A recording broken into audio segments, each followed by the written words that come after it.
1. Di suatu hutan belantara, hidup banyak satwa, salah satunya seekor kancil yang cerdik. Di sebuah hutan belantara yang luas, tinggal beraneka ragam satwa, salah satunya seekor kancil. Kancil yang satu ini dikenal memiliki kecerdikan yang luar biasa. Tak hanya cerdik, kancil pun dikenal sebagai satwa yang ramah akan sesama. Seperti suatu pagi, ia melihat seekor induk bebek yang tengah berenang bersama anaknya. Kancil pun yang sedang berjalan menelusuri hutan menyapa bebek tersebut. "Hai bebek, asik sekali kamu berenang." Begitupun kepada satwa-satwa lain yang sepanjang jalan tak henti menyapa dan ia sapa. Itulah kancil dengan keramahan yang selalu disegani banyak satwa di hutan itu. 2. Kancil sangat disegani semua satwa hutan karena keramahan dan kecerdikannya. Tak hanya ramah, kancil yang terkenal akan kecerdikannya ini juga sering membantu satwa-satwa hutan dalam memecahkan masalah. Banyak satwa yang datang ke kancil jika mereka memiliki masalah. Kancil pun dengan senang hati membantu dan memecahkan masalah kawan-kawan.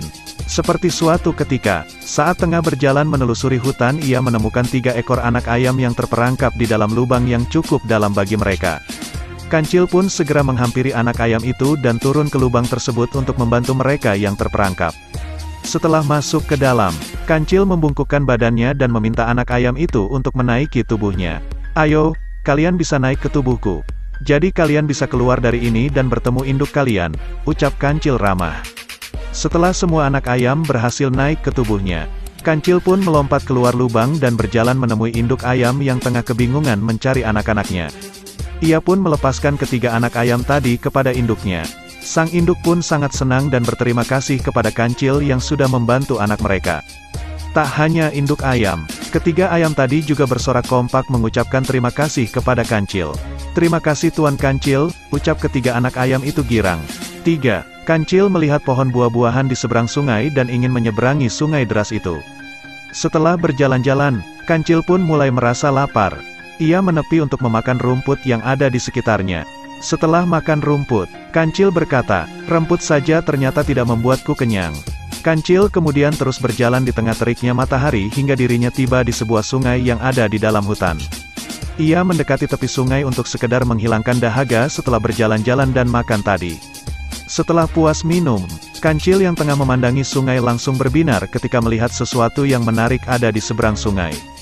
Hal yang membuatnya tertarik adalah pohon buah-buahan yang dapat menghilangkan rasa laparnya tadi. Namun derasnya air sungai tidak memungkinkan kancil untuk menyeberangi sungai tersebut. Ia pun mencari cara agar bisa menyeberangi tanpa bahaya.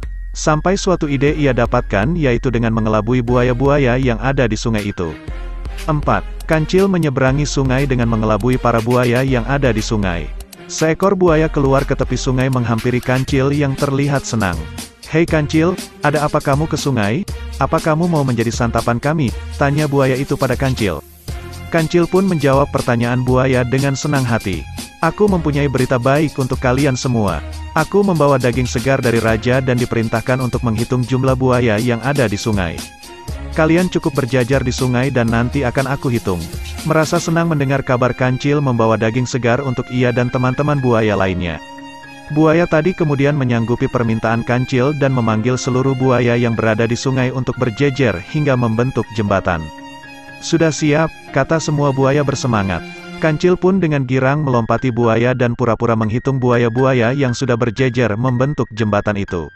Setelah sampai ujung, kancil pun melompat ke tepi sungai. Lalu ia berkata, "Terima kasih para buaya, berkat kalian, aku jadi bisa menyeberangi sungai ini." Setelah berkata seperti itu pada buaya, kancil langsung berlari kencang meninggalkan buaya yang marah karena perbuatannya. Kancil pun dengan bebas memakan buah-buahan yang ada di seberang sungai untuk menghilangkan rasa laparnya. 5. Pelajaran yang bisa diambil dari cerita kancil dan para buaya. Pesan moral yang bisa didapat dari dongeng anak kancil dan para buaya adalah kancil menipu buaya agar bisa menyeberang sungai dan mendapat keinginannya. Itu kemudian membuat buaya menjadi sangat marah kepada kancil.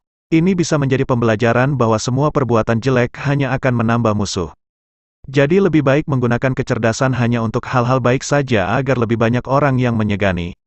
Itulah pelajaran yang bisa diambil anak mama dari cerita yang dibacakan mengenai kancil dan para buaya. Tetap ajarkan anak untuk selalu berbuat baik kepada semua orang dan tidak menyalahgunakan kepintarannya ya.